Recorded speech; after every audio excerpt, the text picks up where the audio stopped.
नमो ओं विष्णुपादाय कृष्णप्रेष्ठाय भूतले श्रीमते भक्ति वेदांत स्वामिन्निति नामिने नमस्ते सारस्वते देवे गौरवाणी प्रचारिणे निर्विशेष शून्यवादी पाश्चात्य देशतारिणे।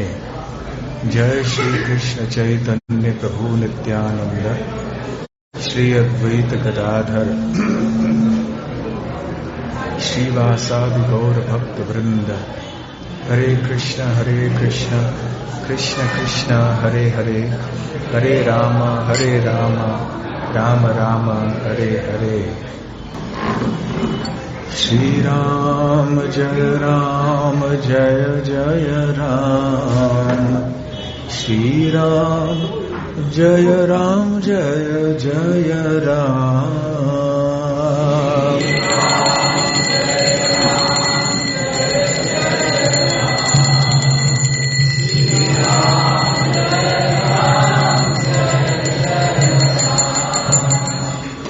श्री राम जय जय राम, श्री राम जय राम जय जय राम।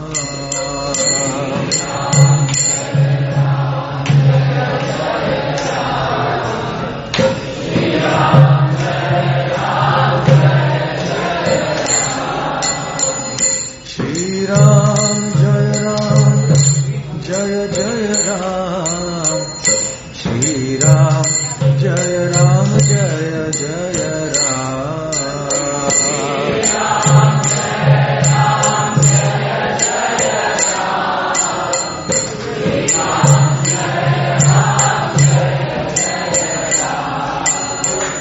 श्री राम जय जय राम, श्री राम जय जय राम।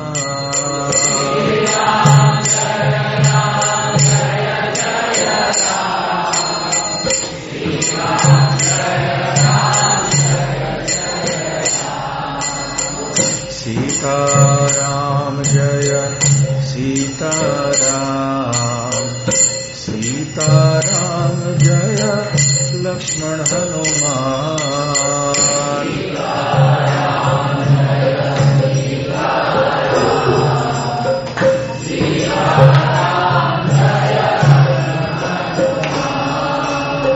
सीताराम जय सीताराम, सीताराम जय लक्ष्मण हनुमान।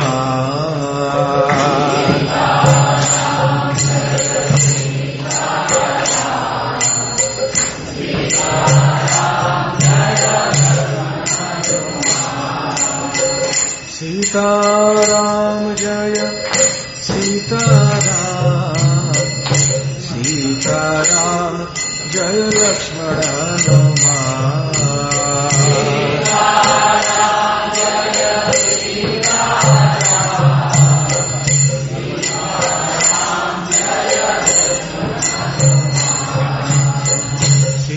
सीताराम जय सीताराम, सीताराम जय लक्ष्मण हनुमान।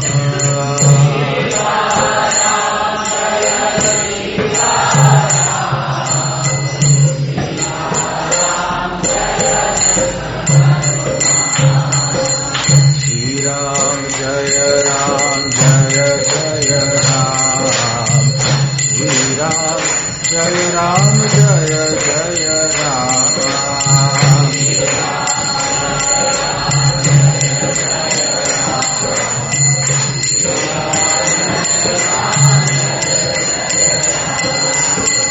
सीताराम जय सीताराम, सीताराम जय Lakshman Hanuman.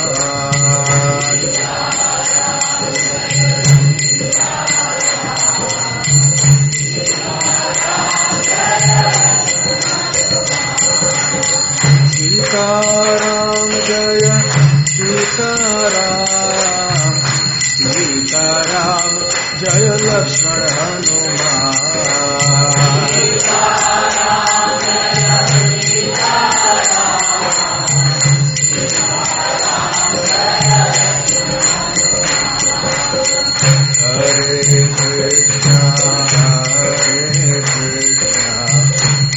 Krishna Krishna Hare Hare Hare Rama Hare Rama Rama Rama Hare Hare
Krishna Krishna Hare Hare Hare Rama Rama Rama Hare Hare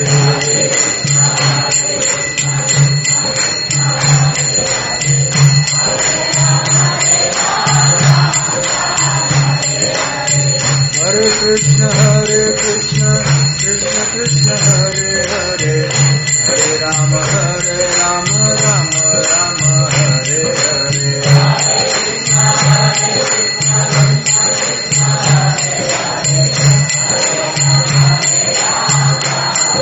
Jaya Sita Ram Lakshman Hanuman Jaya Sita Ram Lakshman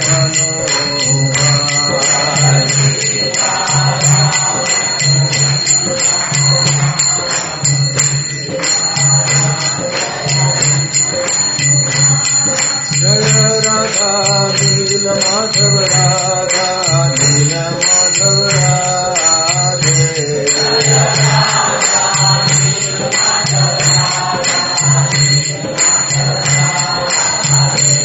Jaya Jaya Prabhupada Prabhupada Prabhupada Jaya Jaya Prabhupada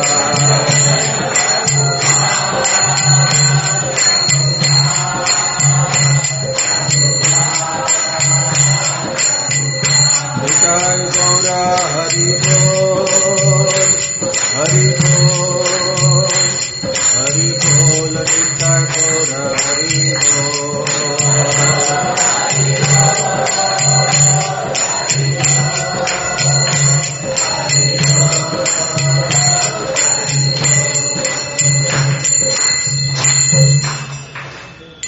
Jai Om Vishnupad Paramhansa Parivrajakaacharya Ashtottara His Divine Grace Abhay Charanaravindh Bhakti Vedanta Swami Srila Prabhupada Ki Jai Ananta Koti Vaishnavi Vrinda Ki Jai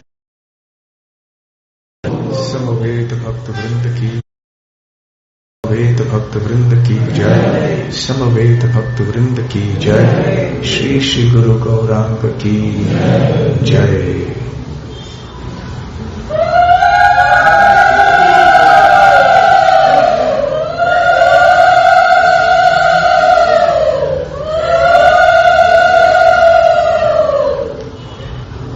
Bengal Orissa से है क्या भक्त यहाँ पे? हाँ, बंगाल से है।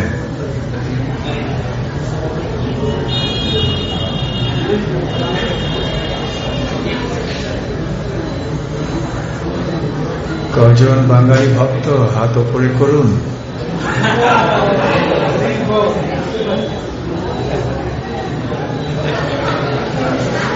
হরে কৃষ্ণ। संक्षिप्त में महाराज yes. I will bring many of them they are new. Yes. No. Om Jnanatimirandhasya Jnananjanashalakaya चक्षुरुन्मीलितं येन तस्मै श्रीगुरुवे नमः। श्रीचैतन्यमनोभीष्टं स्थापितं येन भूतले स्वयं रूप कदा मह्यं ददाति स्वपदान्तिकम्। वन्देऽहं श्रीगुरो श्रीयुतपदकमलं श्रीगुरून् वैष्णवांश्च श्रीरूपं साग्रजातं सहगणरघुनाथान्वितं तं सजीवं साद्वैतं सावधूतं परिजनसहितं कृष्णचैतन्यदेवं श्रीराधाकृष्णपादां सहगणललिता श्रीविशाखान्वितांश्च। नमो विष्णुपादाय कृष्णप्रेष्ठाय भूतले श्रीमते भक्तिवेदान्त स्वामिनिति नामिने। नमस्ते सारस्वते देवे गौरवाणी प्रचारिणे निर्विशेष शून्यवादी पाश्चात्यदेशतारिणे। मूकं करोति वाचालं पंगुं लङ्घायते गिरिं यत्कृपातमहं वन्दे श्रीगुरून् दीनतारणम्। वाञ्छाकल्पतरुभ्यश्च कृपासिन्धुभ्येव च पतितानां पावनेभ्यो वैष्णवेभ्यो नमो नमः। नमो महावदान्याय प्रदायते कृष्णाय कृष्णचैतन्य नामने गौरत्विषे नमः। पञ्चतत्त्वात्मकं कृष्णं भक्तरूपस्वरूपकं भक्तावतारं भक्ताख्यं नमामि भक्तशक्तिकम्। आराध्यो भगवान् व्रजेशतनयस्तद्धाम वृन्दावनम्। काचिदुपासना व्रजवधू वर्गेण या कल्पिता। श्रीमद्भागवतं प्रमाणममलं प्रेमापुमर्थो महान्। श्रीचैतन्यमहाप्रभोर्मतमिदं तत्रादरत्नपरः। हे कृष्ण करुणा सिन्धो दीनबन्धो जगत्पते गोपिका कांत राधाकांत नमोस्तुते। तप्त कांचन गौरांगी राधे वृंदावनेश्वरी वृषभानुसुते देवी प्रणमामि हरिप्रिये। जय श्री कृष्ण चैतन्य प्रभो नित्यानंद श्री अद्वैत गदाधर शिवासादि गौर भक्त वृंद। हरे कृष्णा कृष्णा कृष्णा हरे हरे हरे राम राम राम हरे हरे। श्री राम नवमी महोत्सव की जय। श्री श्री सीताराम लक्ष्मण हनुमान की जय। हरे कृष्णा हरे राम। आप सबका इस राम नवमी के उत्सव में हार्दिक स्वागत है। आज सुबह प्रवचन में हम भक्तों को अयोध्या की यात्रा में ले जा रहे थे, तो आप में से अनेक भक्त सुबह को नहीं आ पाए थे, तो केवल संक्षेप में बताना चाहेंगे कि हमने ऐसे बताया था कि हम यहां बैठे बैठे धारवाड़ में हम अयोध्या का भ्रमण कर सकते हैं,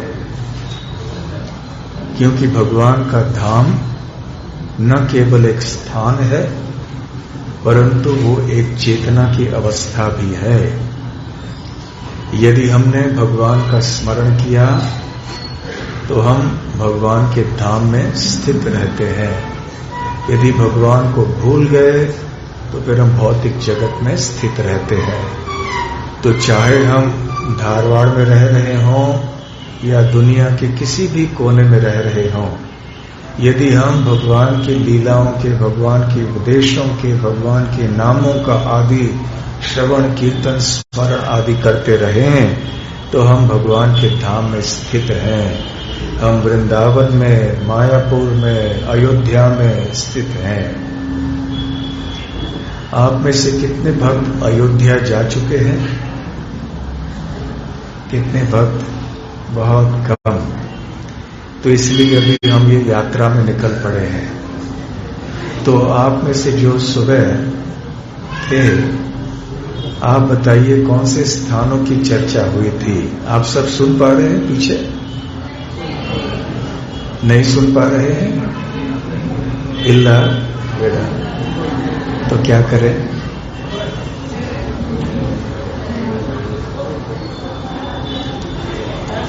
अभी सुन पा रहे हैं? अभी सुन पा रहे हैं? सुन रहे हैं? सुन सकते हैं? अभी सुन सकते हैं, ठीक है। तो ये अभी नहीं, ठीक है, ठीक है, ठीक है, ठीक है, ठीक है, बस अभी सुन रहे हैं।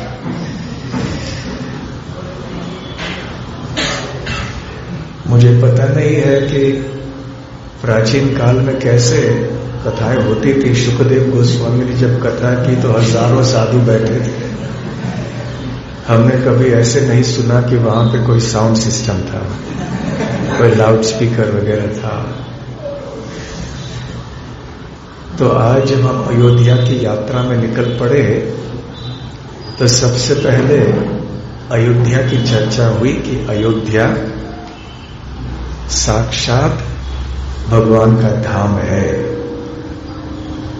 हमें ऐसा नहीं सोचना चाहिए कि कोई परिवर्तन हो रहा है क्या, कि नहीं? कोई साउंड सिस्टम में कुछ कर रहे हैं क्या? कुछ मत कीजिए, मत बदलिए, मत उसको। एको आ रहा है, देखिए। हरे कृष्णा, हरे कृष्णा, हरे कृष्णा। ठीक है, बस एको बंद कर दीजिए। प्रतिध्वनि जो आती है उसको बंद कर दीजिए। तो अयोध्या भी भगवान का धाम ही है। जब हम धाम में जाते हैं तो बाह्य दृष्टि से हमें ऐसे लगता है कि ये तो किसी दूसरे स्थान के समान है। यहाँ भी लोग जा रहे हैं, आ रहे हैं, गाड़ियां हैं, भीड़ है, पहाड़ हैं, रास्ते हैं, तो ये भी कोई साधारण स्थान है। परंतु हमें धाम को केवल आंखों से नहीं देखना चाहिए। हमारे लिए आंखें बहुत महत्वपूर्ण हैं, परंतु केवल आंखों से ज्ञान प्राप्त करने का प्रयास नहीं करना चाहिए। हमें कानों से धाम को और भगवान के जितने भी संबंधित विषय हैं उनको जानने का प्रयास करना चाहिए। भक्ति मार्ग में हमारे लिए आंखों से अधिक महत्वपूर्ण हमारे कान हैं। और कानों से जब हम भगवान की जानकारी, भगवान का ज्ञान प्राप्त करते हैं तो हमें दिव्य दृष्टि प्राप्त हो जाती है, जिसको हम कहते हैं शास्त्र चक्षु, दिव्य चक्षु। तो अयोध्या धाम को भी हमें दिव्य चक्षु या शास्त्र चक्षु से देखना है। यद्यपि हमारे साधारण आंखों के लिए भी हम कोई चित्र बतला रहे हैं आप सबको। तो सबसे पहले हम कौन से स्थान में गए थे? हनुमानगढ़ी। तो हनुमानगढ़ी का महत्व क्या है? हनुमान जी वहां पर रहे थे जब श्री रामचंद्र रावण का वध करके अयोध्या लौट के आए थे। तो उस समय हनुमान जी भी भगवान श्री राम के साथ वहां पर आए थे। और उन्होंने इस स्थान में हनुमान गढ़ी में रह के भगवान श्री राम की सेवा की।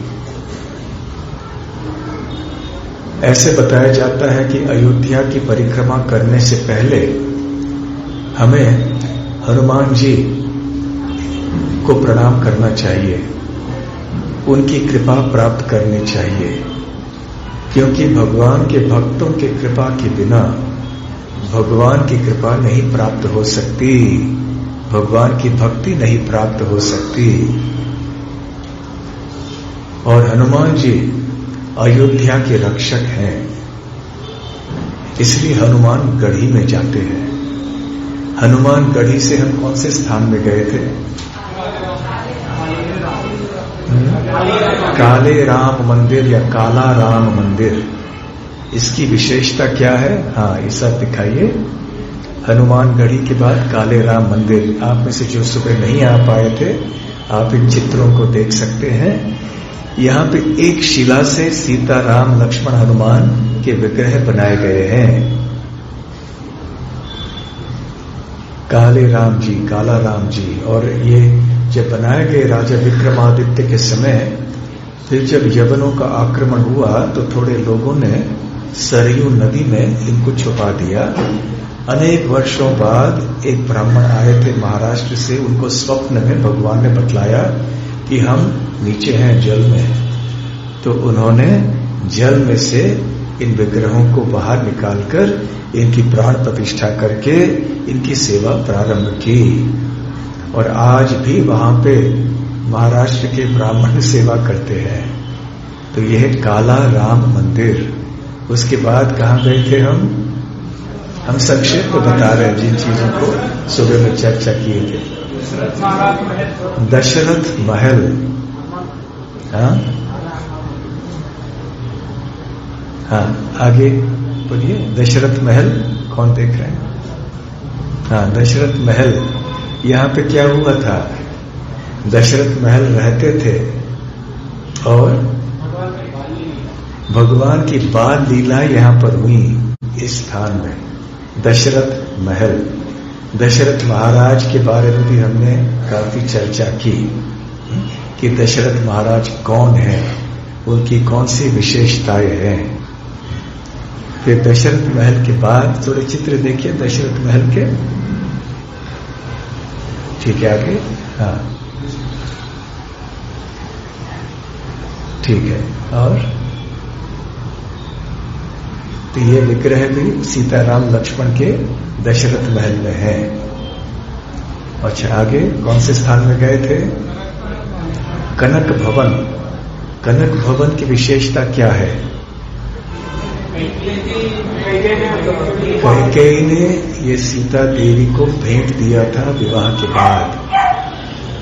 वास्तव में कैकेयी बुरी स्त्री नहीं थी, बुरे संग से बिगड़ गई। बहुत अच्छी थी, श्री राम से बहुत प्रेम करती थी।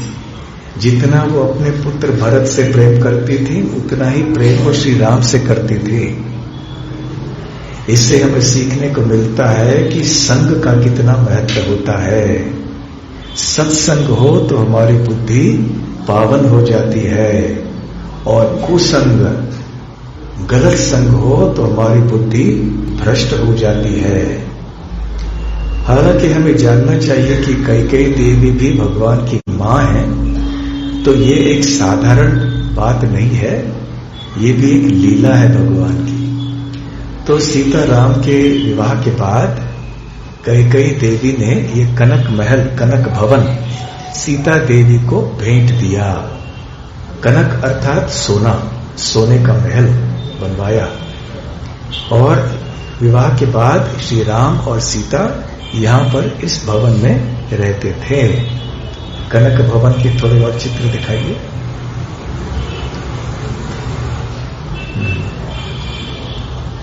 और सीताराम जी के विग्रह कनक भवन में है। ठीक है, और अभी हम आएंगे कहां पर? आगे चलिए। ये भी एक चित्र है विवाह का, सीताराम लक्ष्मण विवाह का सीताराम गा। हाँ, आगे अभी हम आएंगे। ठीक है, आगे। सरयू नदी, आप सब जानते हैं कि अयोध्या में बहुत सुंदर नदी बहती है जिसका नाम है सरयू। ऐसे कितने धाम हैं भगवान के जहां पे नदियां बहती हैं। वृंदावन में कौन सी नदी बहती है? यमुना। मायापुर में कौन सी नदी बहती है? गंगा। उसी प्रकार से अयोध्या में सरयू नदी बहती है। सरयू नदी भी गंगा से अभिन्न मानी जाती है। स्कंद पुराण और अन्य पुराणों में और विशेष करके रामायण में सरयू नदी के बारे में बहुत वर्णन है।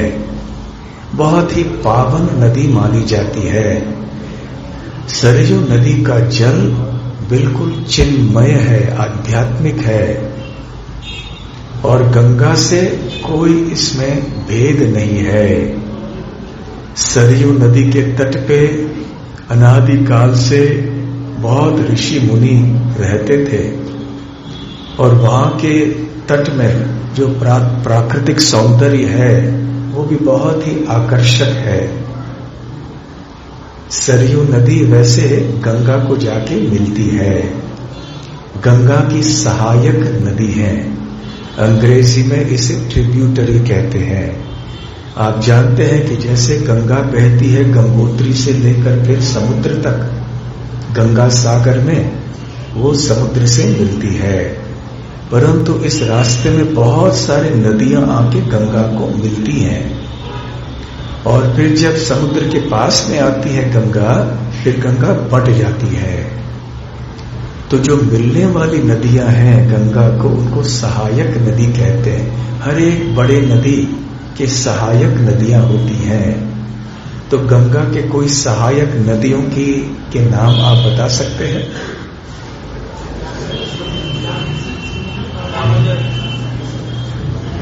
जैसे गंगा बहती है हिमालय से समुद्र की ओर, यदि हम गंगा के प्रवाह के साथ साथ चलें तो गंगा के दाहिनी ओर से ऐसे कई नदियां हैं जो गंगा को मिलती हैं, जैसे कि यमुना, शोण इत्यादि।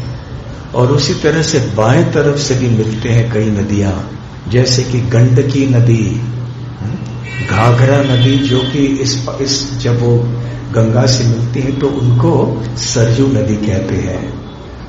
तो सरयू नदी के बारे में भी श्री राम को विश्वामित्र मुनि ने बताया था।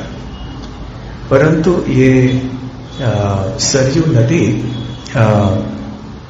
के पास में बहुत सारी लीलाएं हुई श्री राम की। श्री राम के जन्म के पहले ही जो पुत्र कामेष्टि यज्ञ दशरथ महाराज ने की थी, जिसके बारे में हम चर्चा थोड़ी देर में करेंगे, वो यहाँ पर हुई थी सरयू नदी के तट पे। बहुत विशाल यज्ञ संपन्न किया गया था।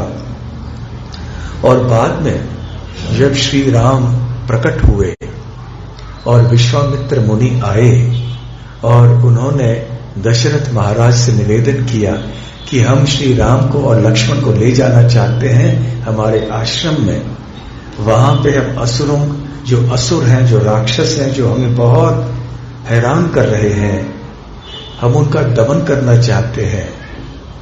तो फिर राम और लक्ष्मण विश्वामित्र के पास आए। तो चलते चलते वो सरयू नदी के तट पर पहुंचे और लगभग अयोध्या से 20 किलोमीटर दूर वहां पे एक स्थान में विश्वामित्र मुनि ने सरयू के तट पर राम और लक्ष्मण को 2 अस्त्र प्रदान किए जो मंत्र के रूप में थे। आप तो जानते हैं कि आजकल के जमाने में लोग जब अस्त्रों का प्रयोग करते हैं तो केवल बंदूक, तलवार आदि का प्रयोग करते हैं। पहले के काल में भी ऐसे अवश्य करते थे, परंतु मंत्र अस्त्र भी होता था। मंत्र के द्वारा अस्त्र छोड़े जाते थे और रामायण में भी इसके अनेक उदाहरण पाए जाते हैं। तो बल और अति बल, ऐसे ये दो बहुत शक्तिशाली मंत्र थे जिनको कि विश्वामित्र मुनि ने श्री राम को सिखाया। और इन मंत्रों का जप करके दोनों राम और लक्ष्मण 1000 सूर्यों के समान तेजस्वी हो गए। और विश्वामित्र मुनि ने कहा कि अब तुम्हारी शक्ति और तुम्हारा ज्ञान अतुलनीय हो जाएगा, अब कोई तुम्हें हरा नहीं सकेगा। तो ये शक्ति प्राप्त की वहां सरयू नदी के तट पे, और रात को वहीं पे रहे और घास के चटाई पे वहां पर सो गए रात को। आगे और चले, अगले दिन सुबह फिर उस स्थान में आए जहां सरयू नदी गंगा से मिलती है, सरयू और गंगा का संगम। वहां उस स्थान में एक आश्रम था जहां पर बहुत ऋषि मुनिगण रहा करते थे। तो उस स्थान में विश्वामित्र मुनि ने बताया राम और लक्ष्मण को कि ये वही स्थान था जहां पर शिवजी ने कामदेव को भस्म कर दिया था। आपने ये कथा सुनी होगी, जब शिवजी तपस्या में ध्यान में बैठे हुए थे तो कामदेव भेजे गए इंद्रदेव के द्वारा कि ये बहुत ज्यादा तपस्या कर रहे हैं, तो बहुत शक्तिशाली हो जाएंगे, तो इनकी तपस्या भंग कर दो। तो कामदेव ने आके अपने तीर छोड़ने का प्रयास किया, अनेक अप्सराओं को आदि वहां लाके शिव जी का पतन कराने का प्रयास किया, परंतु शिव जी ने अपना तीसरा आंख खोल दिया और कामदेव भस्म हो गए। तो उनका जो शरीर था वो भस्म हो गया, तो वो अनंग, उनका नाम हो गया अनंग। अनंग अर्थात जिनका कोई अंग या शरीर नहीं है, तो वो देश अंग देश कहा गया। तो फिर वहां पे अंग देश के बारे में सुनकर वहां पर राम और लक्ष्मण रात को रहे। और अगले दिन जब आगे नौके में जब पार करके जा रहे थे तो श्री राम ने जल के भीतर बहुत आवाज सुनी। तो श्री राम ने विश्वामित्र से पूछा कि ये क्या आवाज है? तो विश्वामित्र मुनि ने कहा ये आवाज है सरयू नदी का जल, जो कि अभी तेज गति से आके यह गंगा के जल से मिल रही है। तो सरयू नदी के बारे में फिर विश्वामित्र मुनि ने बताया कि सरयू नदी आती है मानस सरोवर से। मानस सरोवर कहां पे है? हिमालय में, तिब्बत में है।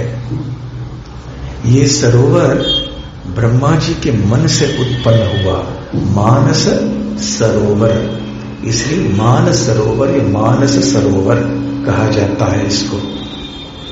तो इस प्रकार से मानस सरोवर की उत्पत्ति हुई और उस सरोवर से ये सरयू नदी बहती है। इसके बारे में और एक कथा है कि एक बार जब ब्रह्मा जी वहां पर तपस्या कर रहे थे तो भगवान विष्णु उनकी तपस्या को देखकर बहुत प्रसन्न हुए और उनके हृदय में करुणा की भावना उत्पन्न हुई। तो उस समय उनके आंखों से एक आंसू का बूंद गिरा। उस आंसू को, एक बूंद को देखकर ब्रह्मा जी जल्दी से जाकर अपने कमंडलों में उन्होंने उस एक आंसू के बूंद को पकड़ लिया और आगे चल के फिर हरे कृष्णा, क्या हरे कृष्णा सुन रहे हैं? हाँ, बस बदलिए मत किसी चीज को।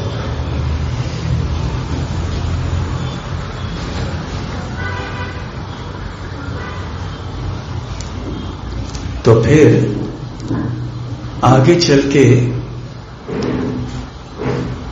ये आंसू का बूंद जो है ये सरयू नदी में परिवर्तित हुआ और मानस सरोवर से बहती हुई ये नदी आ रही है और ये अयोध्या को घेरती है एक तरफ से।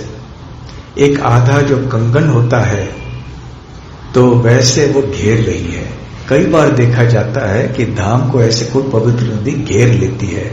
दक्षिण भारत में भी हम देखते हैं श्रीरंगम को 2 नदियों ने घेर लिया है। तो वैसे ही अयोध्या नदी आधा घेर लेती है सरयू नदी अयोध्या धाम को। तो इस प्रकार से सरयू नदी बहुत सुंदर है। और जब वहां श्री राम थे तो प्रतिदिन वहां जाके स्नान करते थे। कौशल्य माता राम लक्ष्मण शत्रुघ्न भरत को वहां सरयू नदी में रोज स्नान के लिए भेजती थी। एक बार ऐसे हुआ कि लक्ष्मण तीर्थ यात्रा में जाना चाहते थे। तो श्री राम ने लक्ष्मण से कहा कि अरे तीर्थ यात्रा में जाने की क्या आवश्यकता है, क्योंकि प्रत्येक तीर्थ प्रतिदिन यहाँ पे सरयू में स्नान करने आते हैं। इसलिए प्रतिदिन प्रातः काल में आप सरयू नदी में स्नान करने से आपको जितने भी तीर्थ स्थान है ब्रह्मांड में, उनमें स्नान करने का लाभ मिल जाएगा। इस प्रकार से सरयू नदी का गुणगान शास्त्रों में किया हुआ है। तो सरयू नदी के तट पे वहां घाट कई बने हुए हैं। इनको राम की पैरी कहते हैं। लगभग 25 स्नान के लिए घाट वहां पर है। तो आइए अभी हम राम की पैरी सरयू नदी पर विशाल घाट इनका दर्शन करते हैं। देखिए सरयू नदी का जल कितना सुंदर है दिखने में। ये भगवान की देन है। वास्तव में जितनी भी नदियां हैं ये भगवान के देन है। नदियों के बिना मनुष्य सभ्यता में क्या हो जाता है। जहां भी आप देखिए इतिहास में जहां भी बड़ी बड़ी नदियां हुई हैं वहां पर लोग जाके बसे हैं। और भारत में ये सौभाग्य हम सबका है कि जितनी ये सारी नदियां हैं ये सब बहुत पवित्र हैं, बहुत पावन हैं। और इनका जल भी आध्यात्मिक माना जाता है, चिन्मय माना जाता है। ये साधारण नदियां नहीं है। साधारण नदियों के तट में बैठने से भी कितना सुकून मिलता, कितना सुख मिलता है। और ये जो पवित्र नदियां हैं उनको देखने मात्र से ही कितना आनंद आता है। गंगा के बारे में बताया जाता है कि गंगा में स्नान करने की बात तो दूर रही, गंगा का दर्शन करने की बात तो दूर रही, केवल हमने गंगा का स्मरण मात्र किया तो बस हमारा उद्धार हो जाता है। और जो व्यक्ति गंगा गंगा ऐसे कहता है तो गंगा में स्नान करने के बराबर हो जाता है। इसका चित्त का जो स्नान हो गया गंगा जल में। उसी तरह से ये सरयू नदी है जो गंगा से अभिन्न है। तो कई राम भक्त हैं जो कि सरयू नदी पे ध्यान करते हैं और सरयू नाम का उच्चारण करते हैं। तो यहाँ पर सरयू नदी के घाट जो बने हैं राम की पैरी जिनको कहते हैं, लगभग 25 घाट हैं। तो ठीक है आगे और चलिए। यहाँ पे प्रतिदिन सायंकाल को आरती होती है, बहुत विशाल। जैसे वाराणसी में गंगा आरती होती है, आपने सब देखा होगा या सुना होगा। तो उसी प्रकार से यहाँ पे अयोध्या में भी ऐसे आरती होती है प्रतिदिन। और दिखाइए।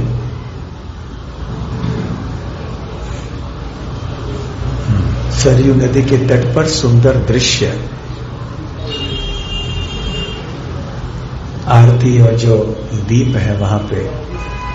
फिलहाल ही थोड़े महीने पहले रामनवमी नहीं, कब शायद दीपावली के दिवस पर लगभग 6 लाख ऐसे दीप प्रज्वलित किए गए थे राम की पैरी पे सरयू नदी के तट पर।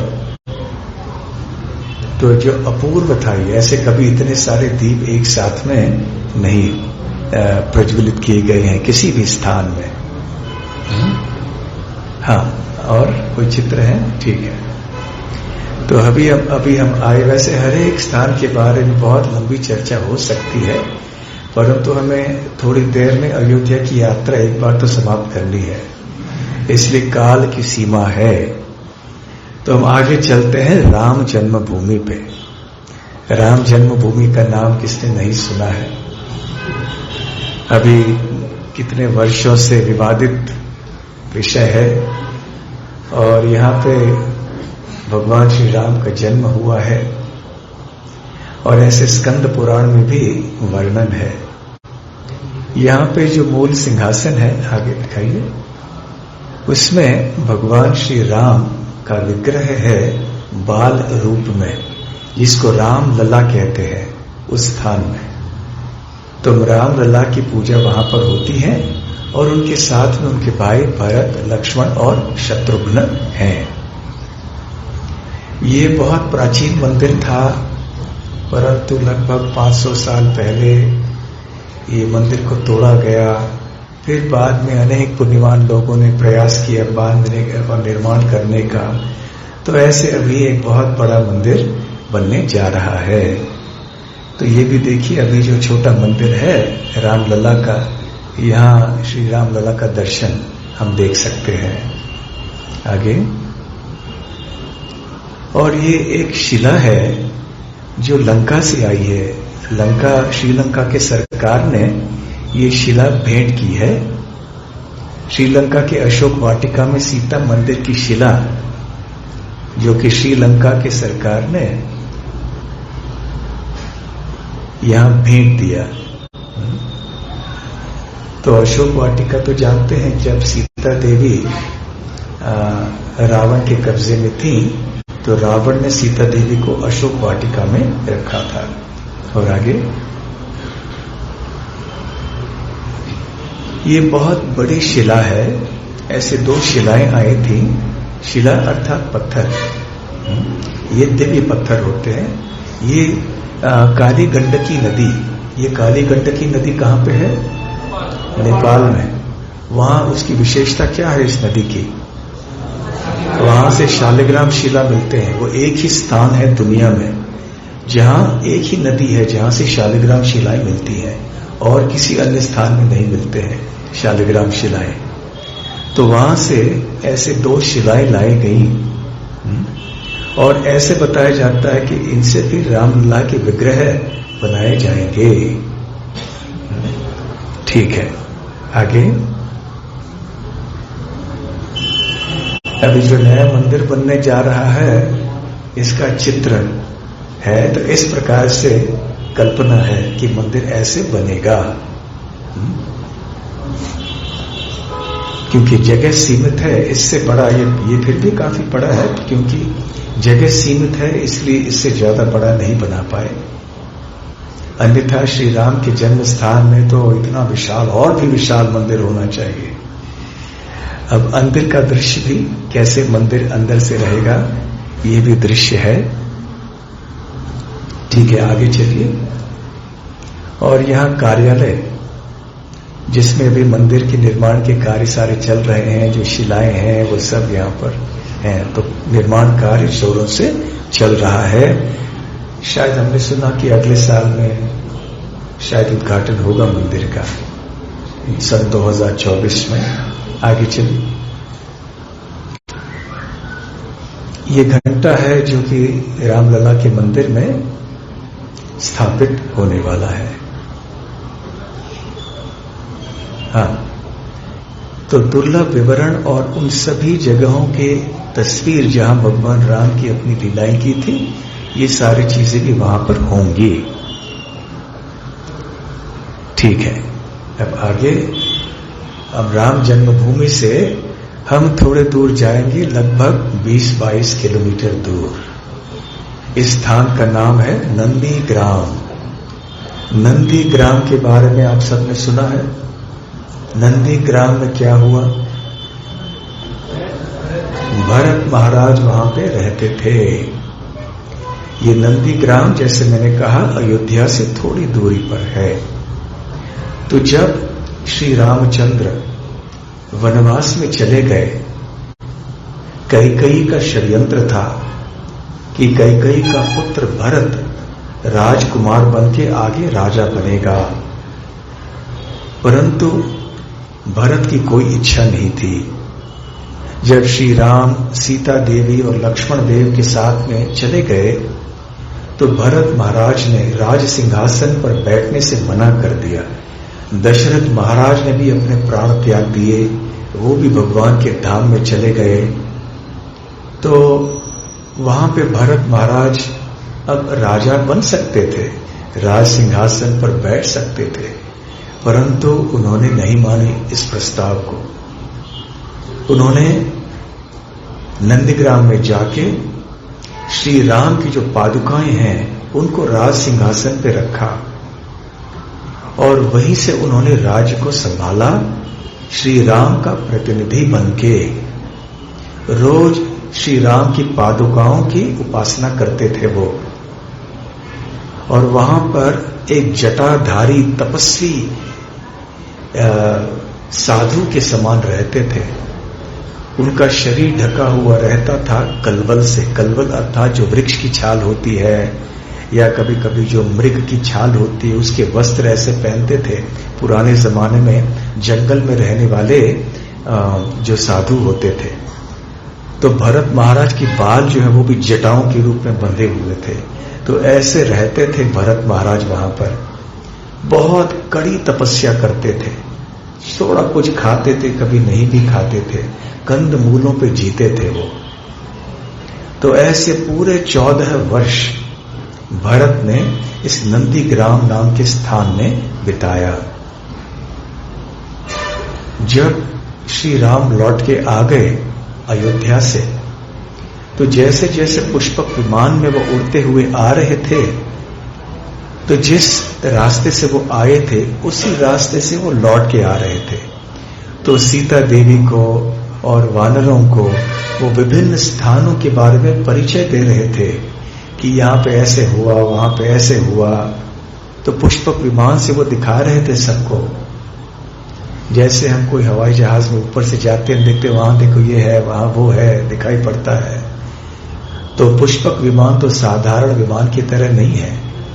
पुष्पक विमान चलाने वाले के मन की इच्छा के अनुसार चलता है। तो खैर, पुष्पक विमान अपने आप में एक विषय है चर्चा के लिए। तो फिर श्री राम ने ठान लिया कि मुझे पहले भरद्वाज ऋषि के आश्रम में जाना चाहिए अयोध्या लौटने के पहले। तो वहां पर भरद्वाज ऋषि के आश्रम में रुके और उन्होंने भरद्वाज ऋषि का दर्शन किया और उनसे निवेदन किया कि हे ऋषि, मुझे बताइए कि मेरे जो रिश्तेदार हैं, परिवार के सदस्य हैं अयोध्या में, वो कैसे हैं, उनका हालचाल कैसे है, वो सब ठीक ठाक तो है ना? उनको मिलने से पहले मैं उनके बारे में कुछ सुनना चाहता हूं। तो भरद्वाज ऋषि ने कहा कि हे राम, आपके जो परिवार के सदस्य हैं वो सब ठीक ठाक हैं, कुशल मंगल हैं, आपकी प्रतीक्षा कर रहे हैं। और मैं मेरी योग सिद्धि से रावण आदि का वध किया और आप वापस आ रहे हैं, इसलिए हम बहुत प्रसन्न हैं। तो कृपया कोई वरदान मांगिए मुझसे। तो श्री राम तो भक्त वत्सल है। भक्त वत्सल का अर्थ है कि वो अपने भक्तों से बहुत प्रेम करते हैं। जिस प्रकार से भगवान के भक्त भगवान को प्रसन्न करना चाहते हैं, भगवान के भक्त भी भगवान को प्रसन्न करते हैं। उनकी एक ही इच्छा होती है। तो जब भगवान ने देखा कि अब यहां पर मेरे इतने सारे वानर सेना है जिन्होंने मेरे लिए इतना कुछ किया है, बल्कि उन्होंने प्राण त्याग दिए मेरे लिए, सारे जितने भी वानर सेना है प्रमुख, हनुमान जी और थोड़े औरों को छोड़कर, उन सब की मृत्यु हो गई थी वास्तव में, परंतु श्री राम ने अपनी शक्ति से उनको पुनर्जीवित कर दिया। तो श्री राम भगवान हैं, बहुत आभारी हैं। भगवान का स्वभाव है कि छोटी सी सेवा भी यदि उनके भक्त उनके लिए कर लेते हैं तो वो बहुत आभारी हो जाते हैं। ईश्वर स्वभाव भक्तिर न लय अपराध, अल्प सेवा बहुमानी आत्म पर्यंत प्रसाद। ऐसे चैतन्य चरितामृत में कहा गया है कि भगवान का स्वभाव ऐसे होता है कि यदि भक्त उनके प्रति कोई अपराध करता है तो उस अपराध को वो नहीं लेते हैं, उसकी लापरवाही करते हैं, उसको देखते नहीं हैं। परंतु यदि उनका भक्त छोटी सी सेवा भी उनका कर लेता है तो भगवान इतने प्रसन्न हो जाते हैं, वो इतने ऋणी हो जाते हैं उस भक्त के प्रति कि वो अपने आप को उस भक्त के हवाले कर देते हैं। अल्प सेवा बहुमानी, कोई भक्त छोटी सी सेवा भी भगवान की कर लेता है तो भगवान इस छोटी सी सेवा को बहुत बड़ी सेवा मानते हैं और अपने आप को भी उस भक्त के हवाले कर देते हैं। तो श्री राम सोच रहे थे कि ये जो वानर सेना है, भालू सेना है, जैसे जांबवान आदि, उन्होंने इतनी सेवा मेरे लिए की है, अपना प्राण भी त्यागा है मेरे लिए, तो उनको कुछ तो मैं उपहार देना चाहता हूं। वैसे उपहार सबसे श्रेष्ठ क्या है भगवान का? उनकी सेवा का अवसर, उनके प्रति प्रेम। सबसे ऊंचा वरदान जो हम भगवान से मांग सकते हैं वो है भगवत सेवा, भगवत प्रेम और उनके भक्तों की सेवा। ये चीजें हम मांग सकते हैं और हमें मांगना चाहिए। संसार की कोई चीजों की मांगने की आवश्यकता नहीं है। तो फिर श्री रामचंद्र ने निवेदन किया भरद्वाज ऋषि से कि ऐसे वरदान दीजिए, जब आप पूछ ही रहे हैं कि यहां से अयोध्या और नंदीग्राम तक जितने भी पेड़ हैं वो सब बहुत ही स्वादिष्ट और मीठे फलों से भर जाए और हर एक पेड़ से ऐसे मधु उत्पन्न हो जाए, शहद उत्पन्न हो जाए, जो कि न केवल अति स्वादिष्ट है अमृत के समान, परंतु जिसका सुगंध भी इतना अच्छा है कि लंबे दूर से ही हम इसका सुगंध ले सकते हैं। तो तुरंत भरद्वाज ऋषि की कृपा से ऐसे हो गया। तो जो वानर सेना के सदस्य पुष्पक विमान में बैठे थे, राह देख रहे थे कि कब श्री राम वापस आएंगे भरद्वाज ऋषि का दर्शन करके, तो जैसे ही उन्होंने देखा कि ये सारे वृक्ष फलित हो गए हैं, फूलों से भर गए हैं, तो तुरंत कूद पड़े सब पुष्पक विमान से और उन्होंने ऐसे दावत किया, ऐसा फीस्ट किया कि बस हम क्या बताएं, वर्णन करना मुश्किल है। फिर जब पूरी तरह से संतुष्ट हुए, वापस पुष्पक विमान में आ गए। उधर श्री राम ने हनुमान को बुलाया। हनुमान, तुम्हारे लिए एक बहुत महत्वपूर्ण सेवा है। इसके पहले कि हम अयोध्या जाएं, हम सबसे पहले नंदीग्राम जाएंगे, जहां पर मेरे भाई भरत निवास करता है। तो मैं चाहता हूं हे हनुमान कि तुम नंदीग्राम में जाओ और वेश बदल के जाओ और वहां जाके नंदीग्राम में भरत को खबर देना कि मैं शीघ्र ही लौट के आ रहा हूं, और बड़े ध्यान से भरत के मुख को देखना कि उसके चेहरे पे कैसे चिन्ह दिखाई पड़ते हैं।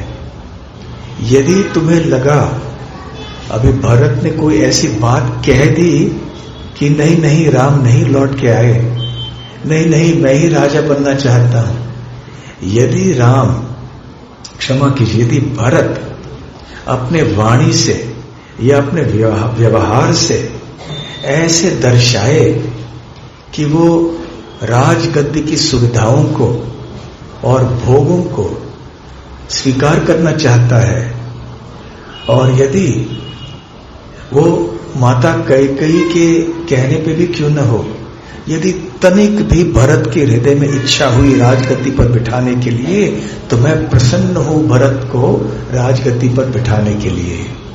देखिए राम का वैराग्य, राम की निरासक्ति, केवल 14 साल के पहले वनवास में जाते समय ही उस वैराग्य का प्रदर्शन भगवान राम ने नहीं किया। 14 साल के बाद जब उन्होंने वचन पूर्ण किया था, उस समय भी उनके वैराग्य की भावना उतनी ही तीव्र थी। तो उन्होंने कहा, हनुमान तुम भरत महाराज के चेहरे को बड़े ध्यान से देखो, कहीं चेहरे पे ऐसे चिन्ह दिखाई दे कि जब तुम बताओगे कि श्री राम लौट के आ रहे हैं शीघ्र, तो भरत महाराज के चेहरे पे यदि कोई ऐसे निराशा दिखाई पड़े, दुख दिखाई पड़े, तनिक भी, तो मुझे बताना, फिर मैं राजगद्दी पर नहीं बैठूंगा। तो हनुमान ने अपना शरीर बदल लिया। हनुमान की ऐसी शक्तियां थी कि वो अपना रूप बदल सकते थे। तो हनुमान ने एक मनुष्य का रूप स्वीकार किया और आकाश पथ से होकर पहुंच गए नंदीग्राम में। भरत के मां सामने आ गए। तो भरत के सामने आकर उन्होंने प्रणाम किया और कहा कि हे भरत, मैं श्री राम का एक दूत हूं और श्री राम ने मुझे ये खबर देने के लिए भेजा है कि वो आपके कल्याण के बारे में, आपके हित के बारे में जिज्ञासा कर रहे थे। वो जानना चाहते थे कि आप कैसे हो, और साथ साथ मैं ये खबर देने आया हूं कि श्री राम शीघ्र ही अब लौट के आने वाले हैं। तो जैसे ही भरत ने ये समाचार सुना, तो भरत का चेहरा बिल्कुल आनंद से खिल उठा। इसमें कोई नकल नहीं था, कोई दोगलापन नहीं था। कभी कभी इस संसार में रहते हुए जब हम प्रसन्न नहीं भी होते हैं तो हंस लेते हैं, होता है ना ऐसे। कभी कभी दुखी होते हैं फिर भी हंसना पड़ता है, कभी कभी परेशान होते हैं फिर भी मुस्कुराना पड़ता है, स्मित हास्य हो या अट्टहास करना पड़ता है। इस संसार में कभी कभी ऐसे हम हमारे भावनाओं को छुपाने का प्रयास करते हैं, परंतु छुपाना कठिन है। बड़े हम हंस लें वगैरह, परंतु आंखों से पता चलता है, ऐसे शास्त्रों में बताया जाता है। कोई व्यक्ति बड़े नकल भी कर रहा हो, ढोंग भी कर रहा हो, अंदर दुख है परंतु सुख को दिखलाना चाह रहा है और हंस भी रहा हो, उसकी आंखों में देखो, पता चलेगा कि वो वास्तव में सुखी है या दुखी है। तो हमारे भावनाओं को पूरी तरह से छुपा के रखना ये आसान कार्य नहीं है। और हनुमान जी तो बहुत बुद्धिमान है, ऐसी चीजों में तज्ञ है, इतने विद्वान थे कि वो हर चीज को पहचान सकते थे। व्यक्ति के चेहरे को देख के बता सकते थे कि इसका चरित्र कैसा है, ये कैसा आदमी है। ये भी एक कला है, ये भी एक विज्ञान है। तो हनुमान ने ये जब देखा तो बहुत प्रसन्न हो गए। हाँ, ये जो सुख, ये आनंद जो भरत के हृदय में है, ये सही आनंद है, सच्चा आनंद है। ये कोई भरत ढोंग नहीं कर रहा है। तो भरत महाराज ने हनुमान का आलिंगन किया और भरत के आंखों से आनंद के, दिव्य आनंद के अश्रु धारा होने लगी, जिससे कि हनुमान का शरीर पूरा भीग गया।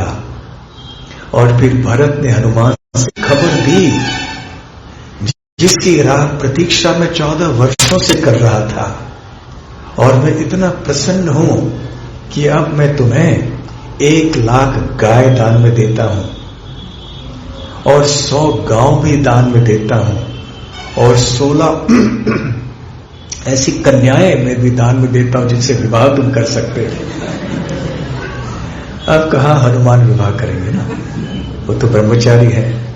परंतु हनुमान तो हनुमान के रूप में नहीं आए थे, वो तो एक मनुष्य के रूप में आए थे भरत की परीक्षा करने के लिए। तो फिर भरत पूछने लगे, कुछ बताओ, हमें खबर दे दो कि ये 14 साल कैसे बीते, अब श्री राम कैसे हैं, लक्ष्मण कैसे हैं, सीता माता कैसी हैं। फिर हनुमान ने अपना परिचय दिया और बताया भरत को, और क्या क्या कौन सी घटनाएं हुई थी, लीलाएं कौन सी हुई थी। और फिर भरत महाराज ने तुरंत सबको बुलाया, शत्रुघ्न को बुलाया कि चलो व्यवस्था कर लो, श्री राम अभी लौट के आने वाले हैं, वो अयोध्या नहीं नंदीग्राम आ रहे हैं पहले। तो शत्रुघ्न ने भी सारी खबर फैला दी, सारी व्यवस्था कर ली वहां पर श्री राम के स्वागत के लिए। और सुमंत्र और जो मंत्री थे वो भी हाथियों पर बैठ के अयोध्या से नंदीग्राम आने लगे। कौशल्या, सुमित्रा, कैकेयी वो पालकी में सवार होकर अयोध्या से नंदग्राम आने लगे। और खबर ऐसे फैल गई जैसे एक दावानल। जंगल में जब आग होती है तो आग कितनी जल्दी से फैल जाती है, तो उसी प्रकार से ये अच्छी खबर सारे अयोध्या के निवासियों में फैल गई। और ऐसे प्रतीत हुआ कि प्राय समस्त अयोध्या के निवासी नंदग्राम की ओर आने लगे। जल्दी ही वहां जितने शिल्पकार आदि थे उनको बुलाया गया, मिस्त्री आदि लोग थे, और अयोध्या से नंदीग्राम के लिए एक सड़क बनाने की व्यवस्था शुरू कर दी। जल्दी बना लिया, आजकल यहां जैसे होता है वैसे इतना समय नहीं लगता है, और ऐसे सड़क बनाने में कोई भ्रष्टाचार वगैरह नहीं था। बहुत सुंदर सड़क जल्दी जल्दी बनाने की व्यवस्था की गई। और फिर सब आए वहां पे, प्रतीक्षा करने लगे। समय बीतता गया और लक्ष्मण के मन में संदेह आ गया कि अरे हनुमान, राम कुछ दिखाई नहीं दे रहे हैं, हम इतनी दूर से देख रहे हैं कि इस दिशा से राम आएंगे, लेकिन कुछ ऐसे लक्षण नहीं दिख रहे हैं। तो क्या ये तुम्हारे चंचल वानर सेवा का उपहास से उत्पन्न होने वाला उपहास तो नहीं है? तुम मजाक तो नहीं कर रहे हो ना मेरे साथ? तो हनुमान जी ने कहा नहीं नहीं, देखो देखो देखो, वहां धूल दिखाई दे रही है ना, उस दिशा से आ रहे हैं भगवान श्री राम। वहां पे पुष्पक विमान आ रहा है, देखो। और वाकई जैसे देखने लगे सारे अयोध्या के निवासी, दूर वहां पे पुष्पक विमान धीरे धीरे धीरे दिखाई पड़ा, आसमान से उड़ते हुए आ रहा था, और सामने श्री रामचंद्र बैठे थे। और जैसे लोगों ने इस पुष्पक विमान और उनके जो अंदर थे सबको देखा, सारे अयोध्या के निवासी जय जयकार में चीखने लगे। सभी लोगों के हृदय में दिव्य आनंद हुआ। और जैसे पुष्पक विमान आया, फिर भरत वहां दौड़ते हुए गए, पुष्पक विमान में आगे, और जो पादुकाएं थी वो साथ में लेकर गए।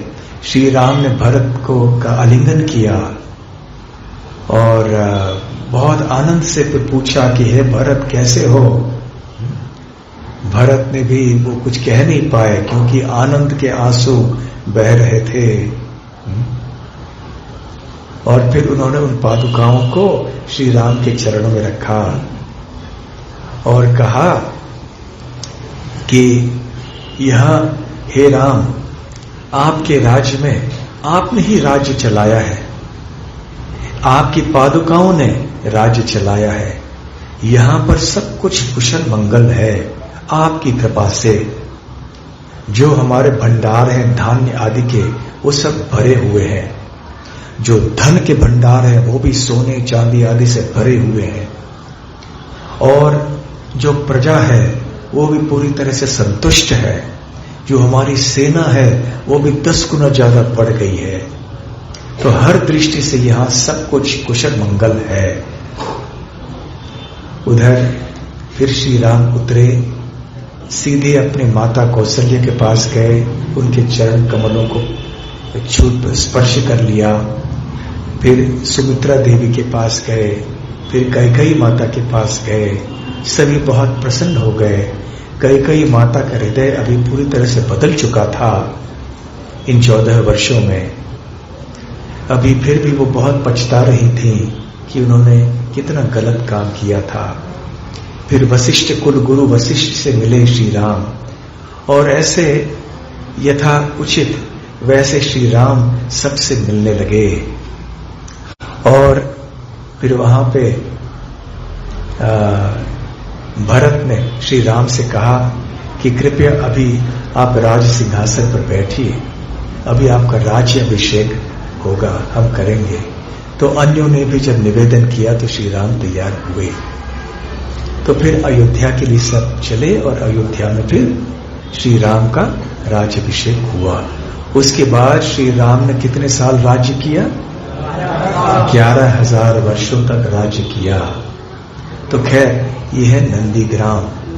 तो नंदीग्राम में 3 प्रमुख स्थान है, भरत कुंड, भरत गुफा और भरत हनुमान मिलाप मंदिर। तो हम इन स्थानों को भी देखते हैं।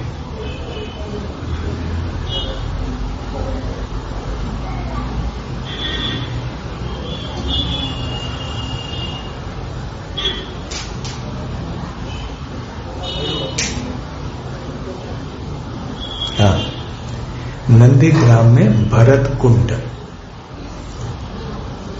हर संध्या 6:30 बजे यहां आरती होती है।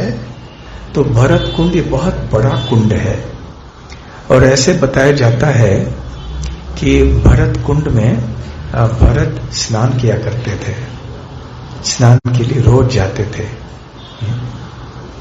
ये भी बहुत सुंदर स्थान है।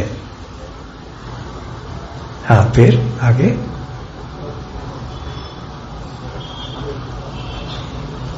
भरत गुफा, जहां भरत ने अपना समय बिताया था जब भगवान राम वनवास में थे। तो अपने राजमहल को छोड़कर भरत एक गुफे में रहते थे, जैसे मैंने पहले कहा।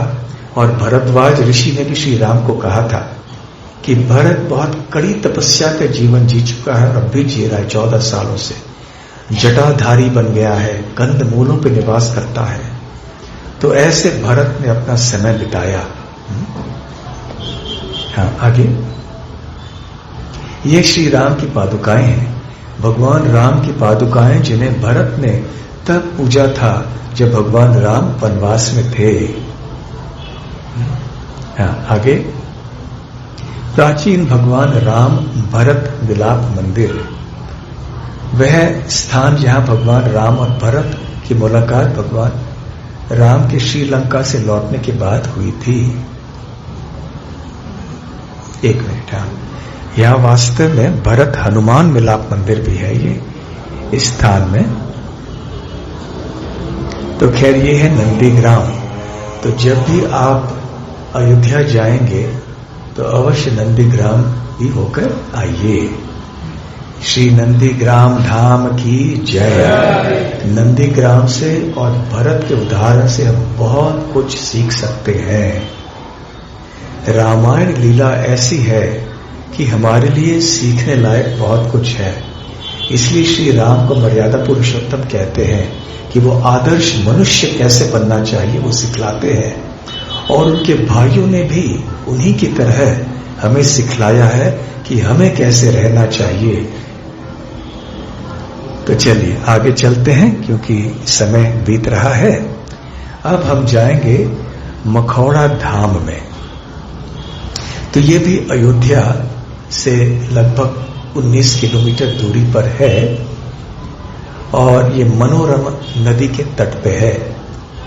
अमोड़ा खास में मखौड़ा के पास श्री राम खेड़ा मंदिर। तो यहां इस स्थान में महत्व ये है कि वशिष्ठ मुनि के सलाह पर श्री दशरथ महाराज ने पुत्र कामेष्टि यज्ञ संपन्न किया था। अभी आपको पता है कि दशरथ महाराज इतने शूरवीर और धर्मपरायण राजा थे, परंतु उनके जीवन में एक दुख था कि उनके कोई पुत्र नहीं थे। तो उन्होंने ये निर्णय ले लिया कि मुझे अश्वमेध यज्ञ करना चाहिए ताकि मुझे कोई पुत्र की प्राप्ति हो जो कि मेरे इस राज्य को मेरे बाद संभाल सके। तो अश्वमेध यज्ञ के बारे में जब उन्होंने चर्चा की तो सारे ब्राह्मणों ने, मंत्रियों ने, उनकी पत्नियों ने सारी सहमति अपनी व्यक्त की। और फिर अश्वमेध यज्ञ की बात जब हुई तब आगे चल के राजा वशिष्ठ ने यह भी कहा कि आप एक पुत्र का अनिष्ट यज्ञ भी कीजिए। पुत्र कामेष्टि यज्ञ खास करके पुत्र की उत्पत्ति के लिए है, परंतु इसके लिए आपको जो दामाद है रोमपाद महाराज के, उनको आपको यहां लाना होगा। उनके दामाद का नाम है ऋषि ऋष्य श्रृंग। रोमपाद महाराज की पुत्री का नाम क्या था? शांता। शांता वास्तव में कौन थी? दशरथ महाराज की पुत्री थी। और दशरथ महाराज ने पुत्री दी थी रोमपाद महाराज को, जो उनके बहुत घनिष्ठ मित्र थे, क्योंकि रोमपाद महाराज के कोई संतान नहीं थे। तो उस समय शांता को भी उन्होंने विवाह में दे दिया था, उनको दत्त प्रदत्त दे दिया था। तो ऋष्य श्रृंग ऋषि के बारे में ऐसे कहा जाता है कि रोमपाद महाराज के राज्य में एक बार ऐसे अकाल पड़ गया था कि रोमपाद महाराज सोचने लगे कि मैंने क्या अपराध किया होगा जिसकी वजह से मेरे राज्य में इस तरह से अकाल पड़ा है। तो ब्राह्मणों ने उनको सलाह दिया कि एक ऋषि हैं, उनके पुत्र जो वन में रहते हैं, और उनके पुत्र का नाम है ऋष्य श्रृंग। ये बाल ब्रह्मचारी हैं और इनको पिता ने जंगल में रखा है, और अपने पिता के सिवाय इस ऋष्य श्रृंग ऋषि ने किसी को देखा भी नहीं है। स्त्री की बात दूर है, किसी अन्य पुरुष को भी नहीं देखा है। और जानबूझकर वो उनको लोगों से दूर रखना चाहते हैं ताकि वो माया में नहीं पड़े, ताकि वे वन में रह के कड़ी तपस्या करे। तो इस तपस्वी ऋषि को आप ले आइए किसी न किसी तरह से, और जैसे ही ये आपके राज्य में प्रवेश करेगा वर्षा होगी। तो अब लाएं कैसे? तो षड्यंत्र से लाना पड़ा, इसका वर्णन भी है। तो फिर रोमपाद महाराज ने हिचकिचाहट दिखाई, परंतु अभी ब्राह्मणों का सलाह था, तो ऐसे सुंदर राजकुमारियों को भेजा गया। वहां राजकुमारी नहीं थे और महिलाएं थी, उनको भेजा गया। अब ऋषि श्रृंग को पता ही नहीं था कि महिला क्या है, देखा नहीं था कभी महिला। तो ये आए और इस तरह से धीरे धीरे धीरे, जब भी ऋषि श्रृंग के पिता कोई काम से जंगल में इधर उधर जाते थे तो महिलाएं आके मिलती थी। धीरे धीरे से ऋषि श्रृंग ऋषि के हृदय में आकर्षण उत्पन्न होने लगा। उसे पता नहीं चला कि मेरे हृदय में कैसा आकर्षण है ये, क्योंकि पहले किसी पुरुष को भी नहीं देखा था अपने पिता के अलावा, महिला की बात तो दूर रही।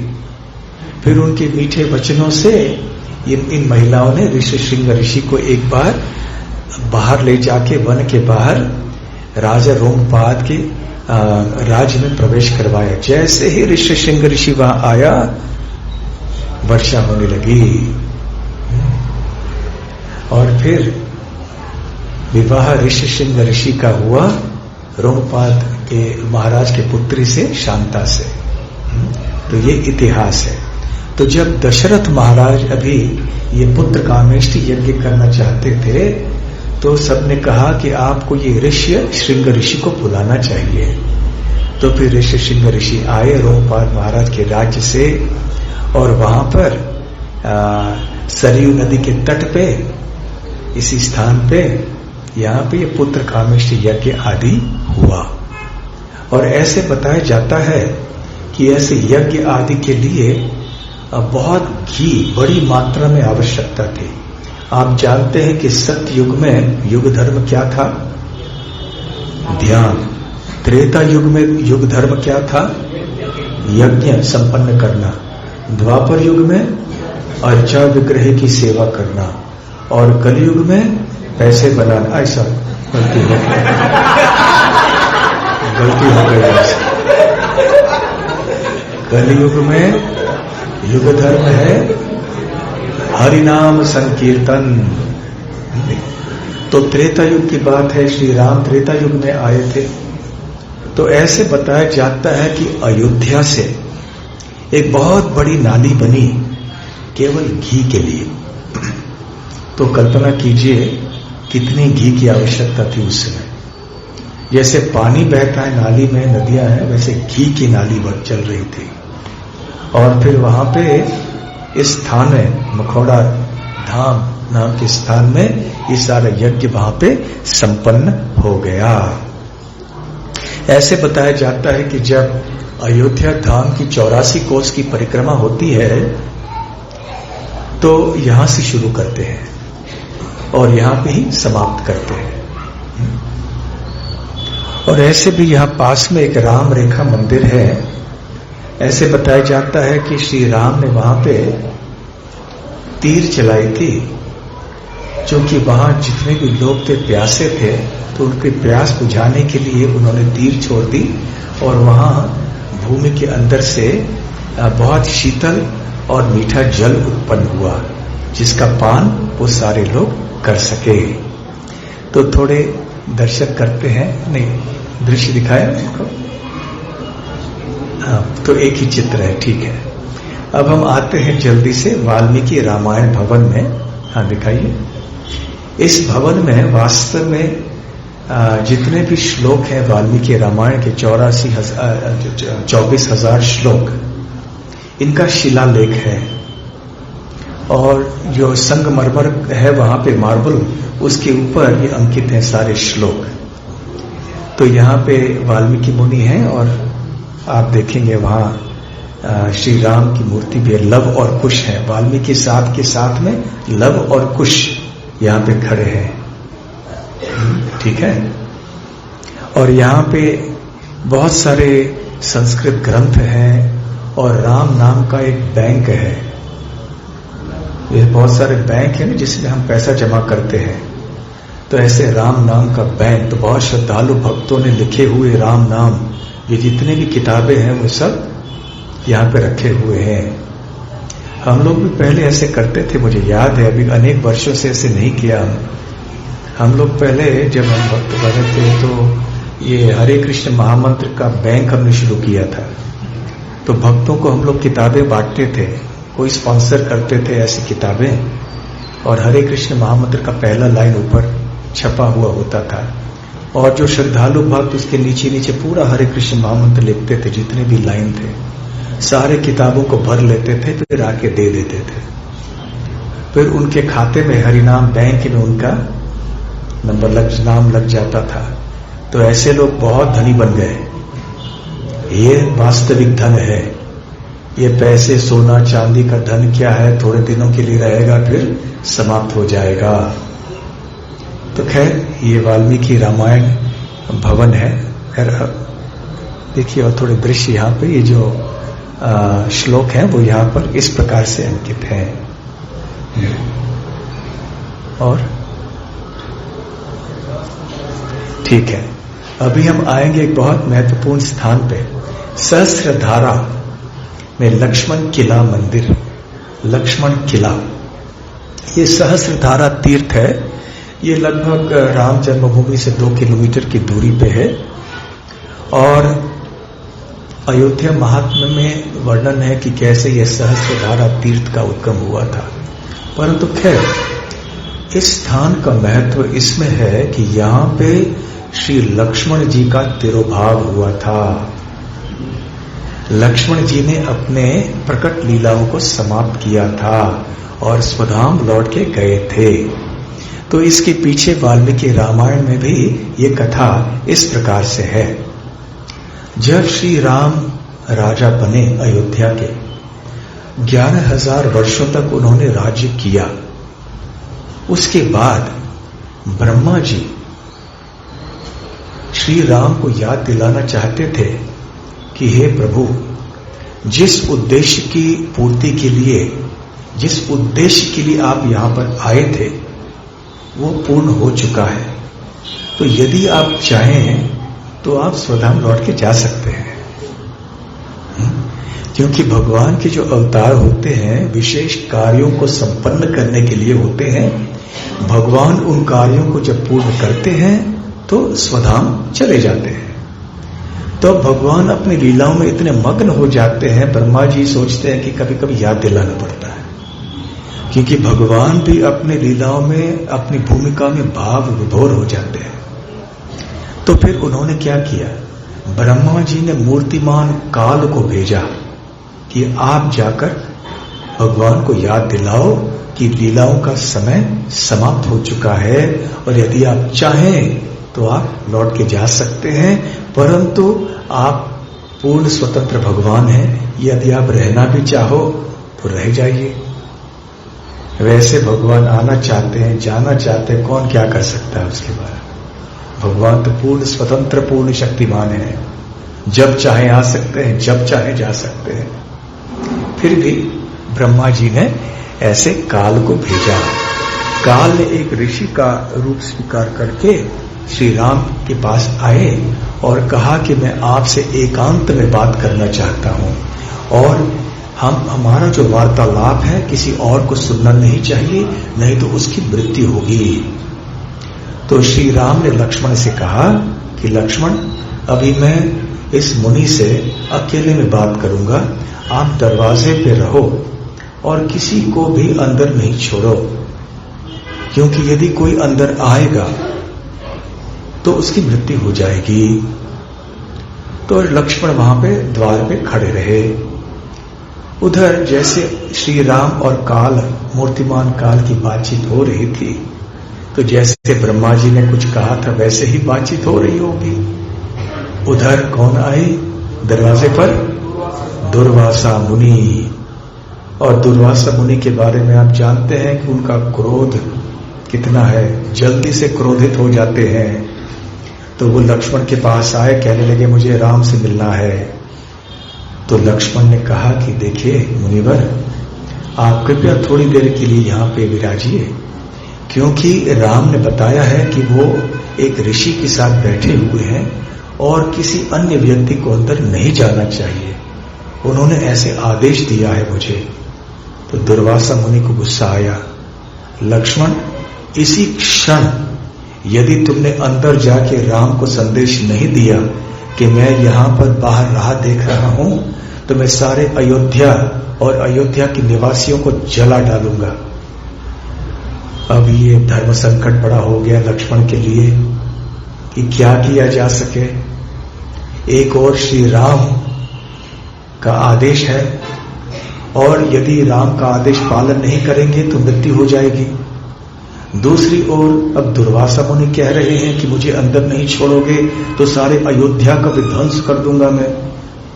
तो लक्ष्मण ने सोचा, इधर हो या उधर हो, नाश निश्चित है।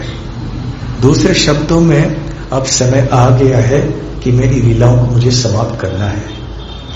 तो दुर्वासा मुनि से शाप प्राप्त करने से भला ये है कि मैं मेरे भाई से भाई का क्रोध में स्वीकार कर लूं। तो लक्ष्मण अंदर गए और जाके श्री राम से कहा कि दुर्वासा मुनि बाहर बैठे हैं, वो आपसे तुरंत मिलना चाहते हैं। तो श्री राम ने लक्ष्मण को देखा और दोनों के बीच में पता चला कि ठीक है, इसका तात्पर्य क्या है। तो उन्होंने उस ऋषि को बाहर भेजा जो काल, मूर्तिमान काल था, और दुर्वासा मुनि अंदर आए। और जैसे दुर्वासा मुनि अंदर आए तो बातचीत कर ली राम से, चले गए। उधर श्री राम ने अपने मंत्रियों को बुलाया, ब्राह्मणों को बुलाया कि अब क्या किया जाए। ऐसे एक शर्त था कि जो यहां पर आएगा अंदर, उसे मैं बहिष्कृत कर दूंगा। तो लक्ष्मण समझ गए। तो लक्ष्मण सीधे सरयू नदी के तट पे चले गए और वहां पे जाकर फिर वो ध्यान में बैठे और उन्होंने सोचा कि अब मुझे अंतर्धान होने का समय आ गया है, अब मैं यहां ध्यान में बैठ के स्वधाम को प्राप्त करूंगा। क्योंकि लक्ष्मण भी भगवान हैं और भगवान जब प्रकट होते हैं इस भौतिक जगत में, अपने ही आध्यात्मिक शरीर में, सच्चिदानंद शरीर में ही प्रकट होते हैं। उनका शरीर हमारे शरीर के जैसे भौतिक नहीं होता है। तो लक्ष्मण वहां ध्यान में बैठे सरयू के स्थान में, सरयू के तट में, और जैसे शरीर था उनका दिव्य, वैसे के वैसे वो स्वधाम लौट के चले गए। और जिस स्थान में ये हुआ ये है लक्ष्मण, इस स्थान में सहस्त्रधारा तीर्थ इसे कहते हैं। और चित्र है क्या? हाँ, लक्ष्मण किला मंदिर और सरयू नदी का सुंदर दृश्य देखिए, कितना सुंदर लग रहा है। देखिए अयोध्या, सरयू नदी कैसे अयोध्या को घेर रही है।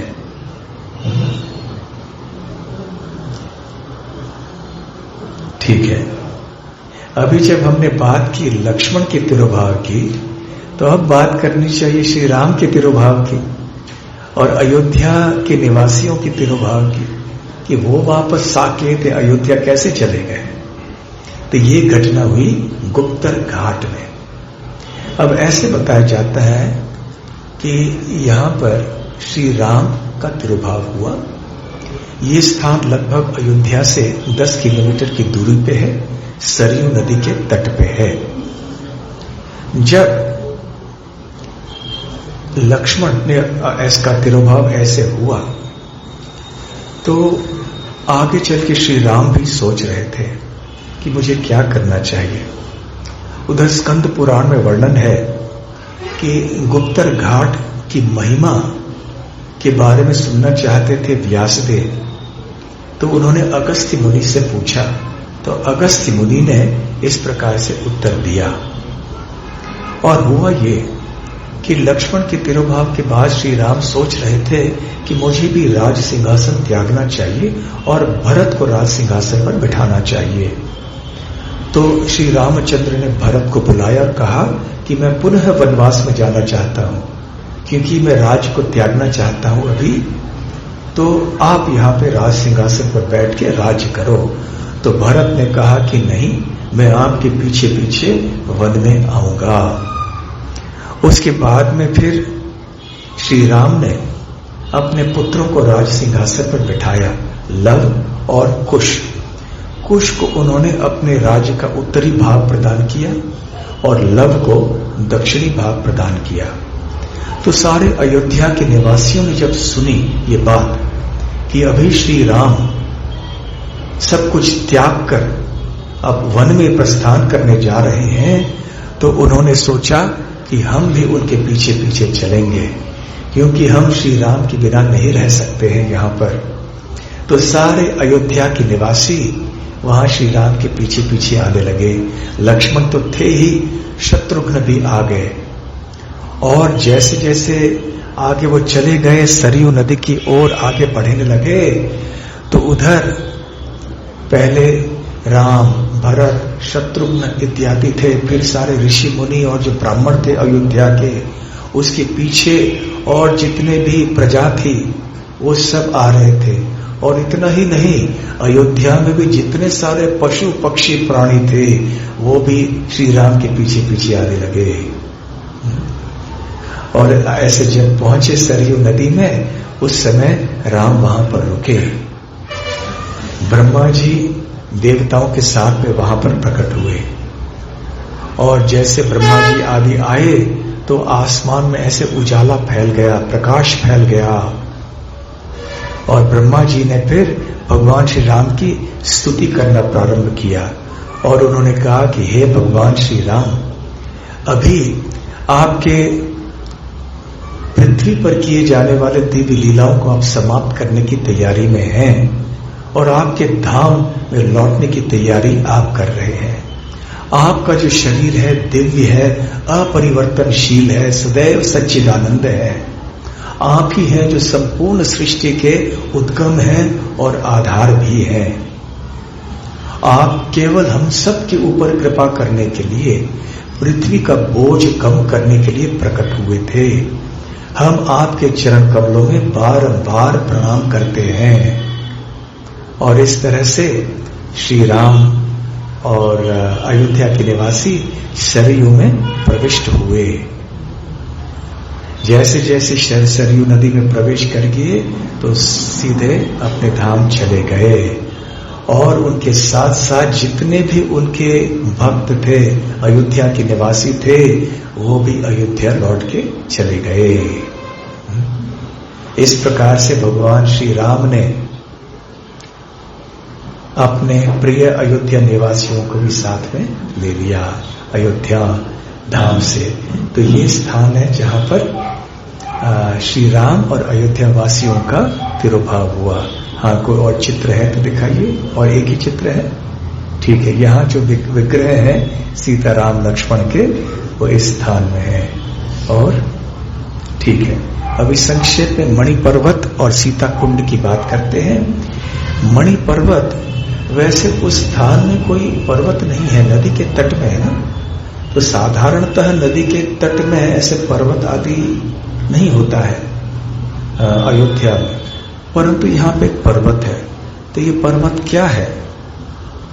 इसके पीछे इतिहास ऐसे है कि जब राम और सीता का विवाह हुआ था और कैकेयी ने सीता देवी को कनक भवन भेंट दिया था, तो वो सोच रही थी मैं राम को क्या भेंट दूं। तो इंद्रदेव की पत्नी इंद्राणी के पास ने बहुत कैकेयी को रत्न दिए थे मूल्यवान, तो इन रत्नों को कैकेयी ने श्री राम को दे दिए।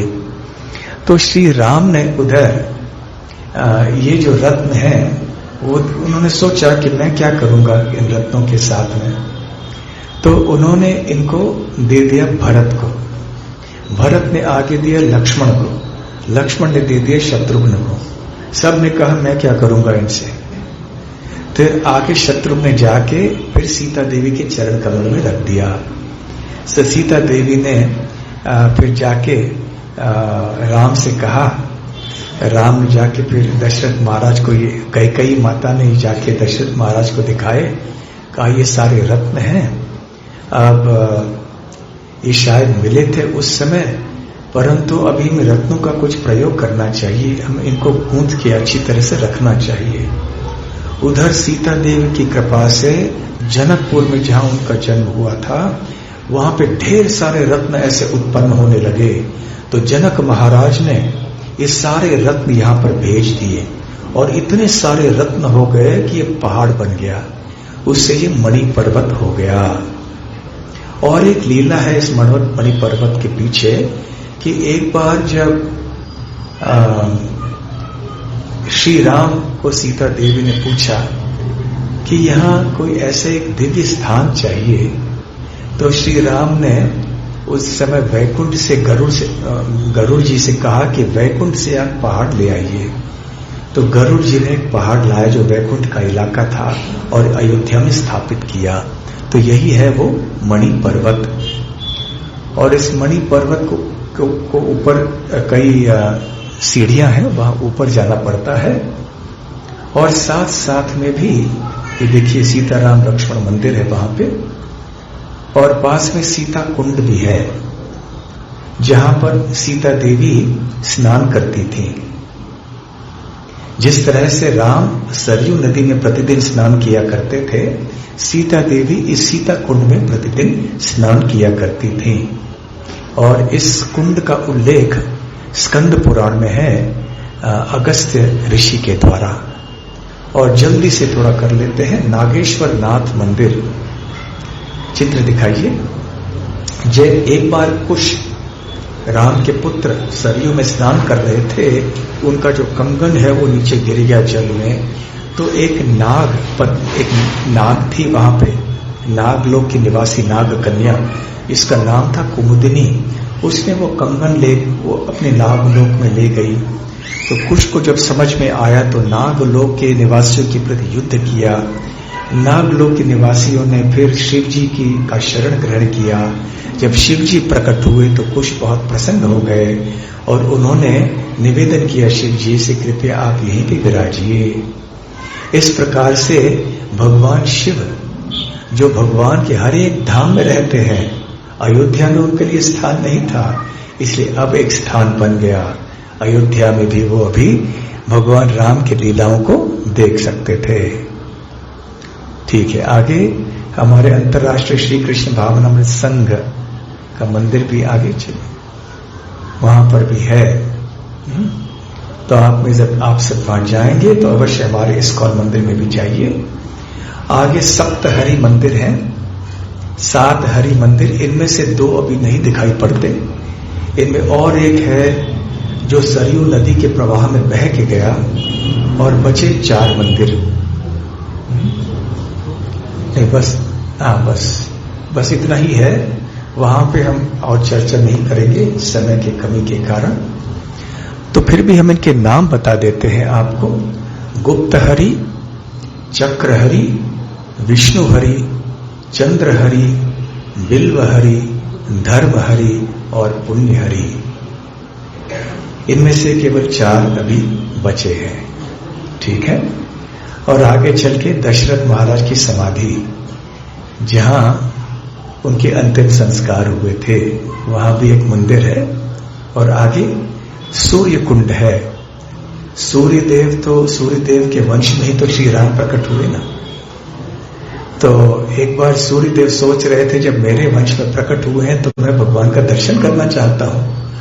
तो जब श्री राम अपनी बाल लीला कर रहे थे तो सूर्यदेव वहां पर आए। और उस समय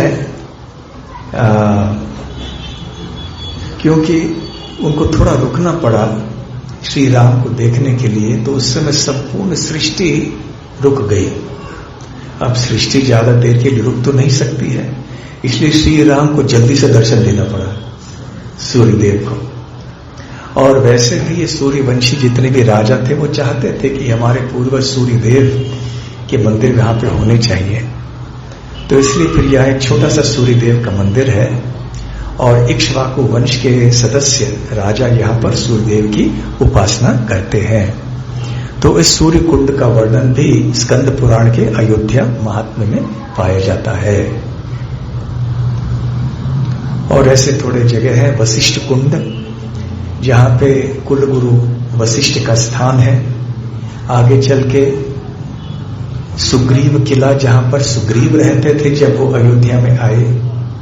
और एक स्थान है ब्रह्म कुंड, जहां पे ब्रह्मा जी स्वयं निवास करते थे जबकि वो वहां पर अयोध्या में आए थे। तो ब्रह्मा जी ने एक सरोवर वहां बनाया और उस सरोवर का नाम है ब्रह्म कुंड। वहां पर सिख गुरु नानक भी वहां पर आए थे। और वहां पे ऐसे बताया जाता है, एक बेल वृक्ष के नीचे उन्होंने ऐसे कुछ अपने प्रवचन आदि दिए थे। बाद में गुरु तेग बहादुर, गुरु गोविंद सिंह, ये सारे यहाँ पर आए थे। वैसे सिख धर्म का कितना घनिष्ठ संबंध वैष्णव धर्म से है। दुर्भाग्य की बात है कि आधुनिक काल में कुछ परिस्थिति राजनीति के कारण कुछ बिगड़ गई है, परंतु वास्तव में बहुत घनिष्ठ संबंध है। तो ये थोड़े बहुत स्थान हो गए अयोध्या के। श्री अयोध्या धाम की जय। श्री सीताराम लक्ष्मण हनुमान की जय। एक मिनट, परिक्रमा 5 प्रकार के होते हैं यहाँ पर।